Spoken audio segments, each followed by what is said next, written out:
Welcome to the Knightline Podcast, your source for UCF football and former UCF player information.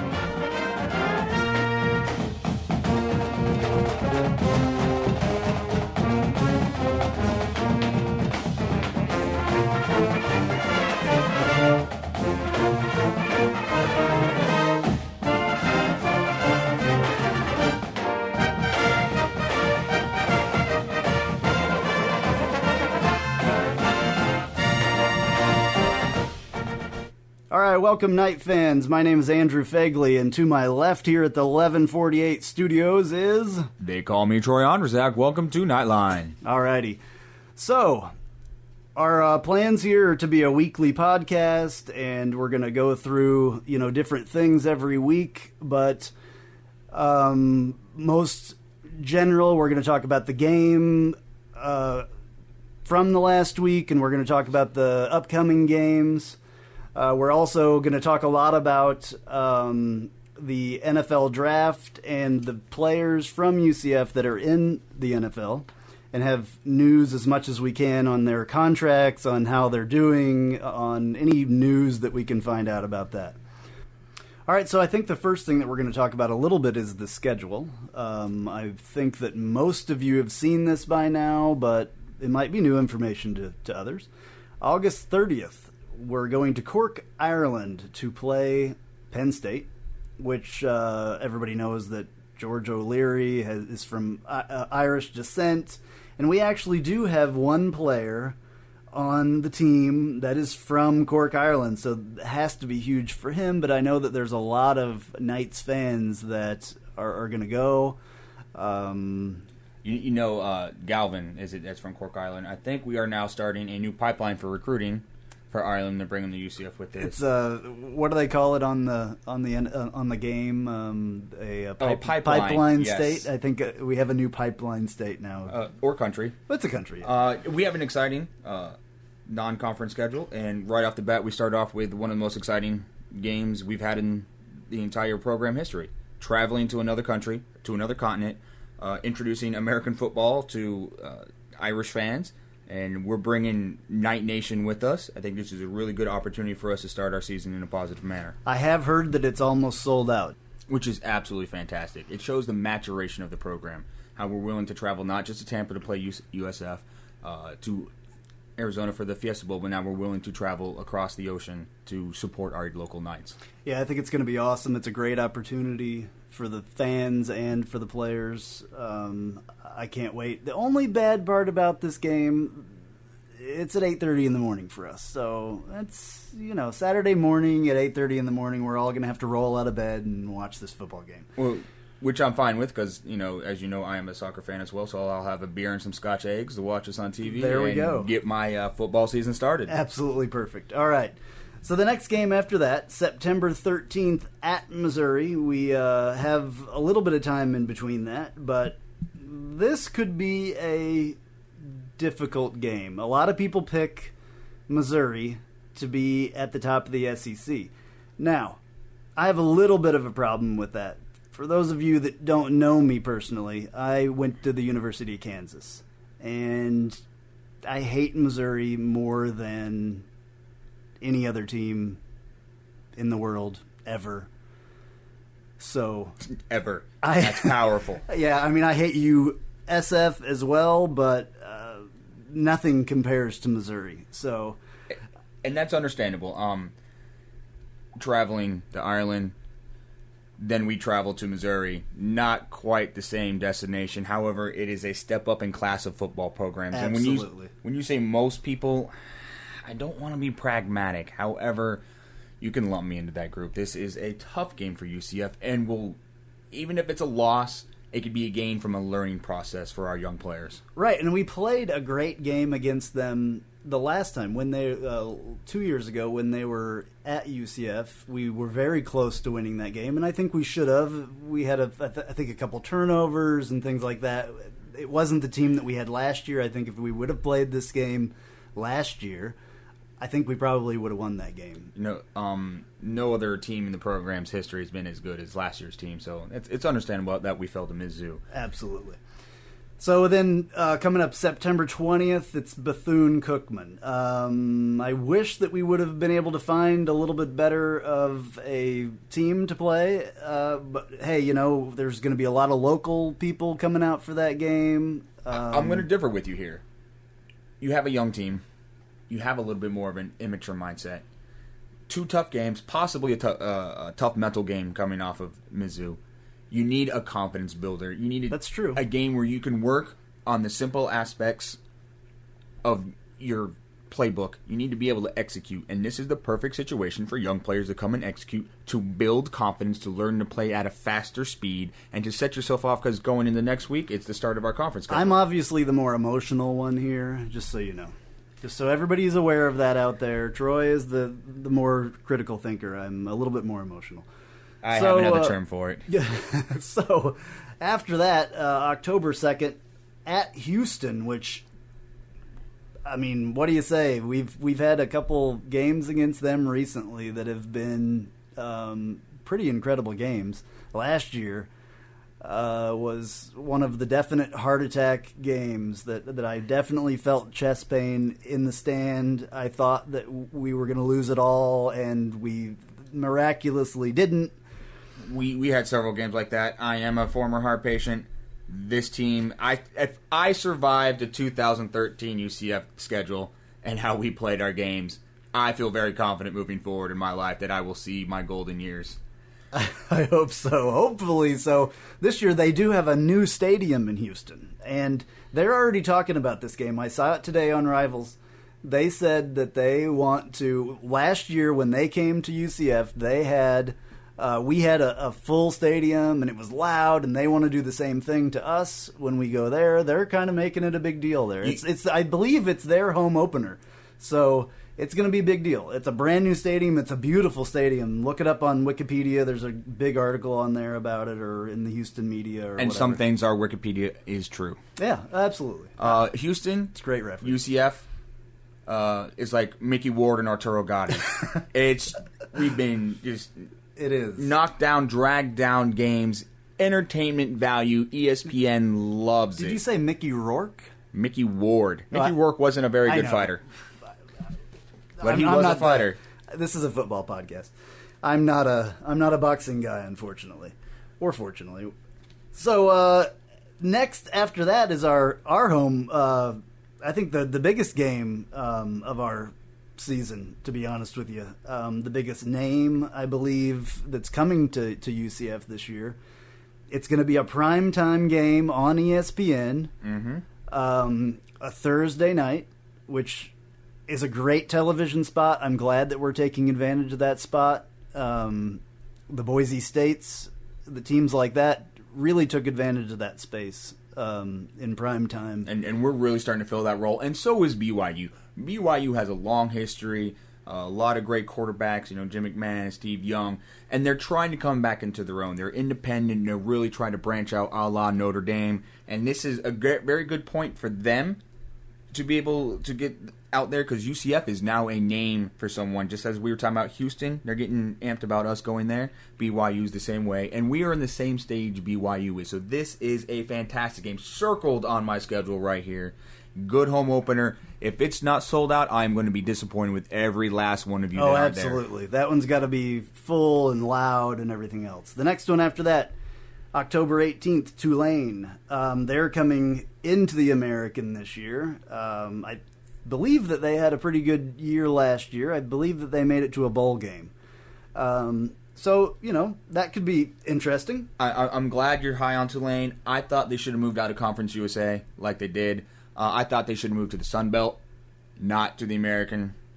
Just not the class of sports programs in Tulane. I'm sorry. I don't want to offend anyone in New Orleans. Is that where Joe Montana's son is playing? Is he still playing, or was he a senior? Wasn't he playing at Tulane? To be honest with you, I don't know. It's Tulane. It is Tulane. I believe that we've had a little history with Tulane before, though. We've smacked them. Matt Forte came out of Tulane, and that's it. It was the time of Matt Forte and Kevin Smith and Chris Johnson. However, that was it. That was the great moment of Tulane football? Have you heard of Tulane basketball? Have you heard of Tulane floor hockey or volleyball? If we don't win this game... I don't think I've ever heard of floor hockey, personally. But anyway. So after that, October 25th, we're going to have Temple come in. And Temple last year was one of those heart attack games as well. And it is the place that the catch happened. The catch that we will always remember as Knight fans. We will never forget about J.J. Warden's catch from Blake Bortles that was on ESPN over and over and over. I think it was the play of the day. If anything, that catch gets J.J. Warden drafted in the 7th round. Oh, I hope it gets him drafted a lot further than that. I'm a big J.J. fan. That was one of the most incredible moments that I've had as a UCF Knight fan. It was a fantastic moment. Temple is an upcoming program. They've been known for a basketball school for many, many years. They put their resources into what is the moneymaker for athletic programs. And, the American gets a little bit of slack for having teams like Temple. I can understand it by Tulane, not with Temple. Temple's really putting together a good program. They're starting to recruit well. They're starting to compete with UConn and with Penn State for recruits out of the Northeast. We're going to see an up-and-coming program with Temple. This is, once again, going to be a good game. All righty. And then November 1st, we're going up to Connecticut to play the Connecticut Huskies. I think they're the team that we beat like 64-3 or something like that last year. I think that was it. That was an incredible hot game, I remember. It was like a noon game for some reason. It was incredibly hot. I got a fantastic farmer's stand. And it was the game where I was able to talk with the defensive backs from UConn where we were sitting because it was just quiet for them, and I almost felt bad for them. They were talking amongst themselves. They were like, wow, great play, UCF. Yeah. It was, They didn't really do anything. They were looking at the cheerleaders, I think. They have a good basketball program. They do have a great basketball program. Football, not so much. But so then after that, Tulsa. We've got a little bit of a history with Tulsa as well, and they're going to come to the Dungeon this year, and that could be a good game. I'm excited about Tulsa coming. We have a long history with Tulsa. When I say long history, I mean from MAC and on. Good program. It's always been a stepping stone program for coaches and such, but Oklahoma, there's not a lot to do but play football and other things to keep themselves busy, and they do a good job of playing football. This is a good program. They do value themselves as an up-and-coming program, and I can see why, just like Temple, maybe not picked a lot by the pundits. However, they could use that under respect to really build upon themselves. I remember a Conference USA championship game a couple of years ago that maybe we need to get a little bit of revenge. Just a little bit. Just a little bit. Who was that tight end that scored 87 touchdowns against us that game? I don't remember. It was fantastic. It was, yeah. Then after that, November 22nd, we have SMU coming to the Dungeon as well. SMU, a couple conference title games. The Pony Express is getting live again. They've really built themselves into a strong program. They've used the incredibly fertile recruiting land of Texas to build themselves up from the ground. And they've also used June Jones's shirts that he wears to recruit as well, I think. June Jones built up Hawaii. He built up SMU. Now SMU is a legit program. It's the final home game of the season. It's going to be a tough game. As this conference continues to grow, SMU and UCF and Houston will be the teams that really will strengthen it out. And this is going to be a tough game. It will, for sure. Not the SMU of the Eric Dickerson years, but a definite tough opponent. Well, they can't pay the players the same. Right, exactly. So, as well, November 28th, this is a game that could be a little interesting as well, at USF. What do you say about that? It's going to be a vacation. I'm going to hit a Busch Gardens, have a little fun there, go watch UCF smack around USF. Listen, USF gave us problems last year. They had a lot of confidence coming in. I think we gave ourselves problems. We overlooked USF, bought into our own hype too much. George O'Leary says it was the helmets. So you'll never see those helmets again. They were cool, but you will never, ever see them again. And if that was the factor why we did so poorly, get rid of the helmets. I don't think that was the helmets are gone. I think it was a lot of their issues. This year can't be the same thing. We're going to be looking, the Houston game is going to be tough. We're going to have a few good, solid games. I'm going to believe we have a really good conference record. We're going to be fighting at that time to go into the conference title game. I think we're going to come in focused, and we're just going to handle USF. I believe this is a primetime game on ESPN as well. Oh, it's good that USF gets a little coverage. Absolutely. They don't get much these days, and for good reason. Well, we're going to hammer them. Then December 4th, we have another team that is an old foe. Definite rival, I believe they call it. You call it rival. I call them keyboard warriors that can't play football. True. We see a lot on the message boards from the fans. Same with USF. East Carolina, by the way, December 4th is what we're talking about. East Carolina is a program that... The Pirates. Yeah, they're the Pirates. But they're not stealing anything from us. They just can't seem to get themselves on solid ground. They have good recruiting classes. They have some good players. They lack consistency. They lack cohesiveness. They lack consistency with coaching. There's a lot of potential there for them. Once again, I think we're going to end the season on a high note against East Carolina. And you could call me a little boastful right now. Is Southern Miss still in the American? Did they come to the American?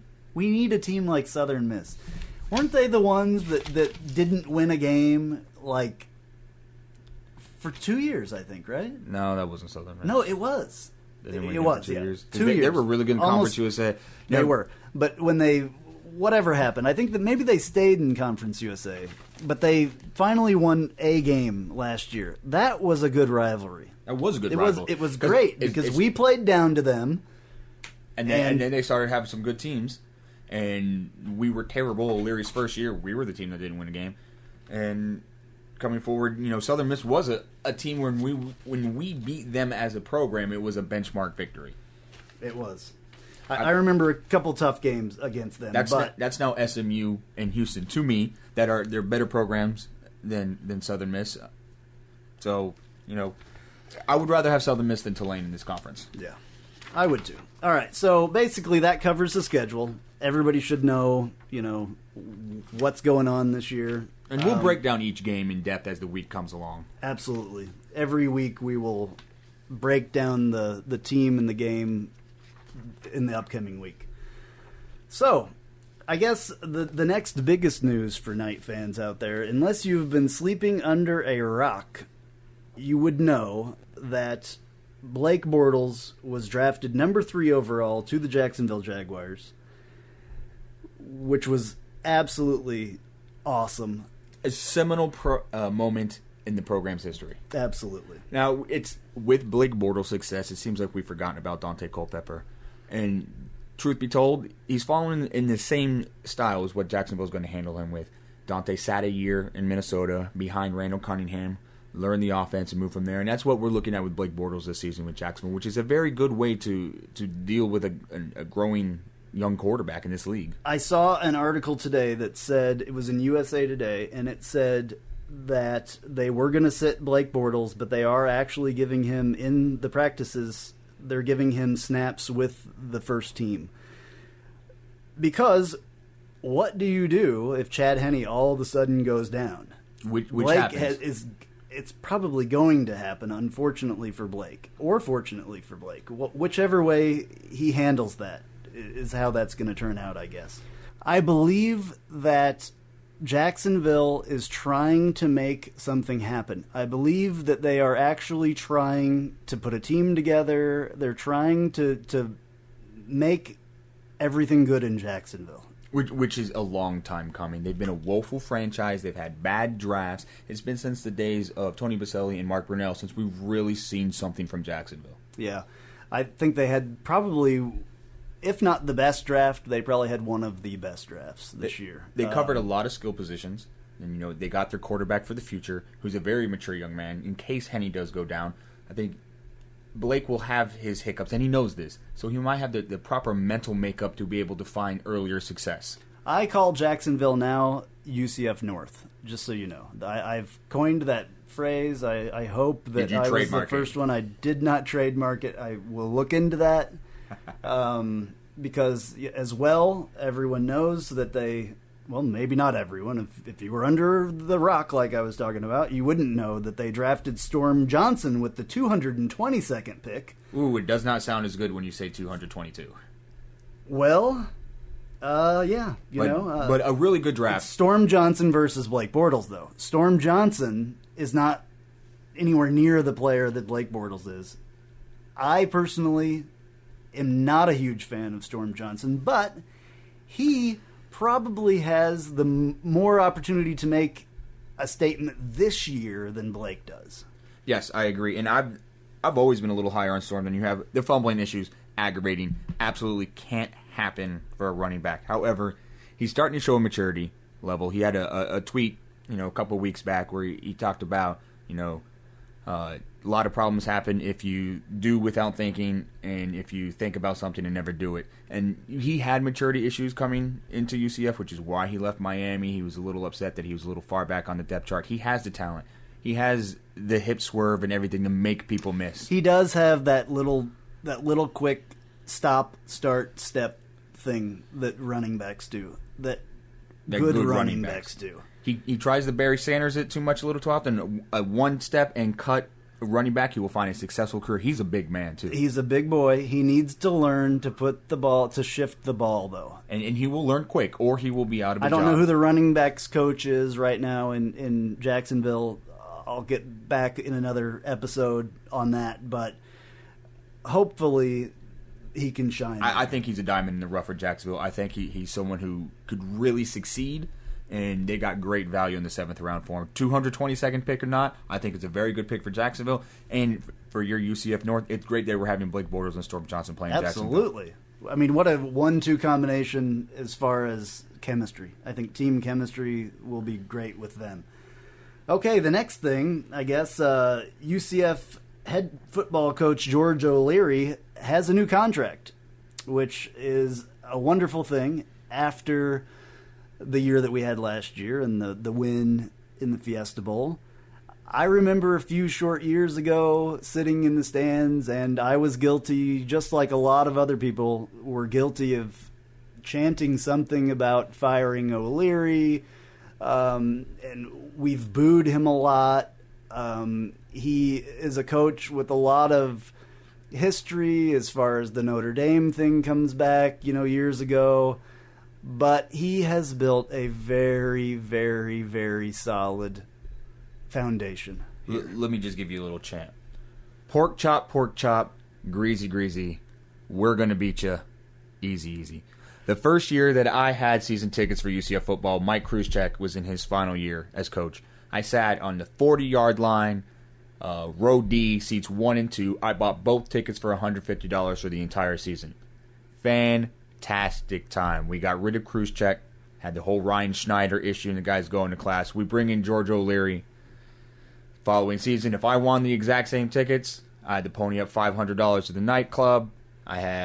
Then the season tickets went up to $1,000 as opposed to $150 for the Citrus Bowl. I didn't get season tickets. I was frustrated. I was a college student or just out of college, couldn't afford it. Then they went winless in the first year. It's like, who is this buffoon who couldn't get hired on to Notre Dame? What was Georgia Tech ever thinking about having him? Why do we have him? Many years down the road, George O'Leary, I'm sorry. I'm sorry too, George. I had no faith. I'm a convert. I'm sorry. I am a convert. I'm sorry too, George. I'm sorry. I actually went last night to the hometown huddle and got to listen to him speak. One of my favorite quotes of the night, and he's an older gentleman. Obviously, everyone knows that. I don't know, what is he, 72 or something like that? If you look at him, I'd guess he's a supercentenarian. Right. But the best quote, they played this wonderful video of the season highlights that the UCF media people had put together. And someone asked, where can we get that video? Can we buy it? And they, replied, we can't sell it because we don't own the music. It's on YouTube. George O'Leary kind of looks confused at the podium, and he goes, "What the hell is YouTube?" That was my favorite moment because everybody laughed, and he, kind of said it 3 or 4 more times and looked confused, and He was obviously a little bit embarrassed that he didn't know what YouTube is. This podcast will be on YouTube, by the way. I hope that George sees it at one point. Anyway, moving on. The American Conference has split into 2 divisions this year because they have enough people or enough teams to... Divisions are good. To make a championship game. I like the championship games much better than I like the outright winner, because that's how it is in American sports. You go to other sports in Europe, you have the tables, every game's weighted the same. I understand that, yada, yada, yada. But in American sports, we have playoffs. Playoffs are fantastic. I hate to say this, ever since the strike, I don't care about hockey during the regular season. But as soon as the playoffs come on, they grow their playoff beards. I grow off my playoff patches because I can't grow a beard. Absolutely love it. And the same way with college football. I love conference championship games. Yeah, and I think that we have good divisions. They've named it the East and the West Division. Original. Yes, very original.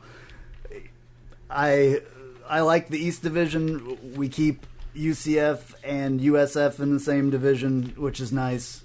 So it's UCF, Cincinnati, UConn, East Carolina Temple, and in USF. The East Division. In the East Division. In the West, it's going to be Houston, Memphis, Navy, SMU, Tulsa, and Tulane. No, we definitely got the more difficult of the divisions. UCF, Cincinnati, God love them. They've never, just like we were talking about earlier, like East Carolina, they just can't get their feet on the ground. They have a good program. I think we have escaped last year and this year of not having to play Cincinnati. I think that's I think that's a travesty for the conference, to be honest with you. I totally believe we had the talent and mental makeup to beat Cincinnati last year. This year, I will agree with you, a little bit of an escape. However, the conference need their marquee teams playing each other regularly. UCF is a marquee team in this conference. Oh, absolutely. The marquee team. Right now. Right, Night fans? Absolutely. Touching on the West a little bit, Houston, Memphis, Navy, SMU, Tulsa, Tulane. Look for Navy to build on this. What does Navy have? They have warships and football. Well, they're military men, so, They're a well-coached team. They have that triple option, which is annoying to defend. Memphis. Oh, that reminds me. Triple option. O'Leary, a couple times last night, hinted to the fact that he may run the wishbone. We might have to. He did. It was obviously tongue-in-cheek, but he mentioned the wishbone more times in a coach's speech in the last 20 years than I've heard it, in the last 20 years. What's great about the wishbone? It could be, in today's times of the spread offense, it could be a new innovative way to play football. It could. Maybe he was serious. We'll have to see. If he is, it's because he's masking some of the deficiencies we have with our quarterbacks. We will have to see. All right, a little bit more player news here. Chris Martin, who was an offensive lineman last year, he was a senior and graduated. He went to Houston as a free agent the day after the draft. I believe that he was hurt and has been, unfortunately, let go by Houston. We do know that Jeff Godfrey also went to try out at Houston during their rookie minicamp. I'm not sure exactly right now what has happened with that. I haven't heard a lot of news on that. I will find out. I don't think he landed, to be honest with you. He may not have. Also, I do know that Sean Magg, another one of my absolute favorite UCF players of all time, to be honest with you, also went up to Jacksonville. I haven't heard a lot about what happened there either. I will find out. I will do my research on these things and find out about that. But moving on.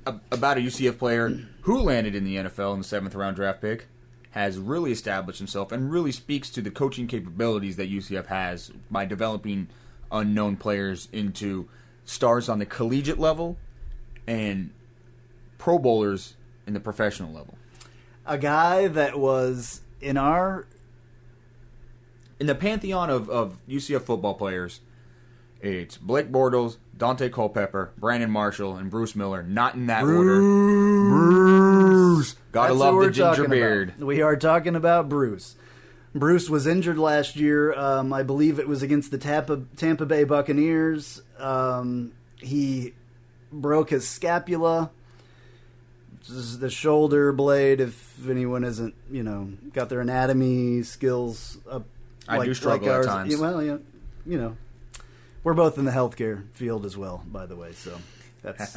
Anyway, so supposedly he's made a full recovery and that he feels like he is better than ever, he says. Just to speak to this injury, San Francisco lost Bruce Miller.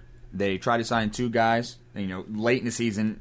They weren't able to come in to fill the shoes. They have a power running game behind Frank Gore. They just drafted Carlos Hyde. They just got Marcus Lattimore last year, the former stud out of South Carolina. They value their fullbacks, and losing Bruce was so detrimental to them. They went and drafted one of the best fullbacks in the nation. Once again, the 7th round, because you get good value on fullbacks, and Trey Millard coming out of Oklahoma. And just to keep a backup, knowing that Bruce is an integral part to this team, he's a leader on this team, and going forward, it's good to see Bruce back and healthy again. It is. He also signed a brand new contract this offseason, and he got a 4-year contract worth $6.8 million. He is the 2nd highest paid fullback in the NFL. I know there's not a lot. I mean, the fullback's not a huge spot for a lot of people.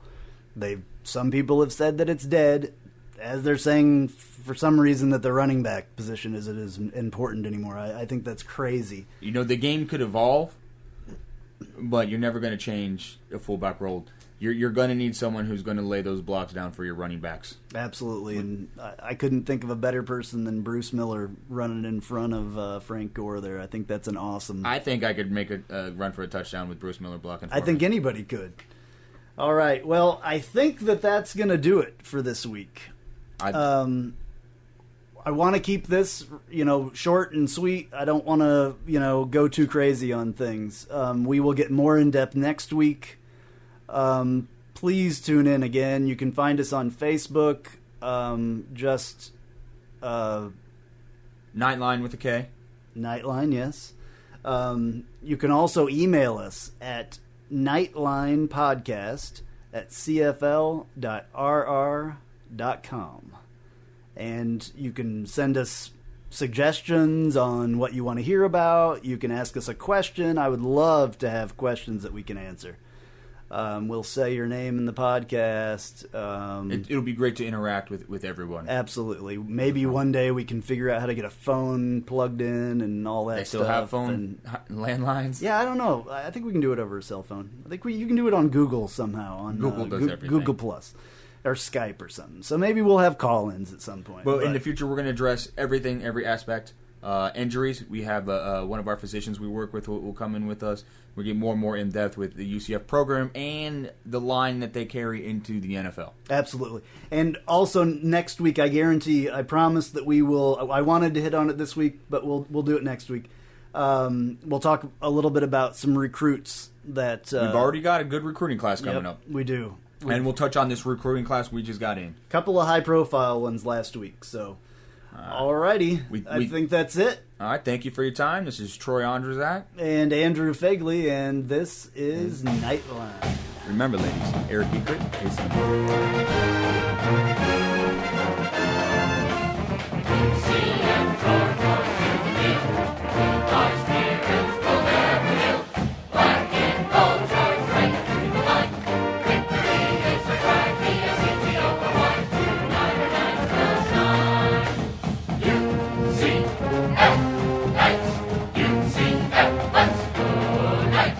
UCF, charge on to the field with